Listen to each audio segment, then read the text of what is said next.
February 1630 ला शिवनेरी किल्ल्यावर महाराजांचा जन्म झाला आणि महाराजांचं निधन हे रायगड चपलाखाली काढायचं खालून.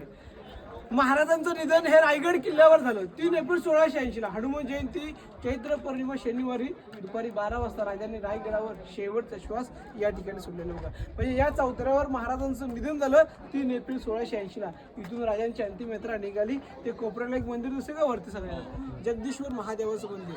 त्या समोर पांढरं घुमट दिसते ना, ही छत्रपती शिवरायांची समाधी होती. महाराजांना अग्नी त्या ठिकाणी दिलेले होते. राजे शंकर महादेवाचे भक्त होते. मग शंकराच्या मंदिरासमोर राजाने अग्नी दिलेले बघा. शूज खाली काढायचे दादा, शूज खाली काढायचे शूज. म्हणून राजाला त्या ठिकाणी आगडी दिलेली आहे बघा. शिवरायांना फक्त 50 वर्ष आहे. 50 वर्ष 10 वर्ष या गडावरून कारभार पाहिला. शिवाजी राजांच्या नंतर संभाजी राजांनी इथून 9 वर्ष कारभार पाहिला. शिवरायांचा आणि संभाजी महाराजांचा राहतात राजवाडा होता बघा. तिकडे त्यांचे पाणी पिण्याच्या टाक्या. पाणकरी लोक कावड्याने पाण्याचे. कावड तुम्हाला माहिती असेल खांद्यावरती आणतात ते.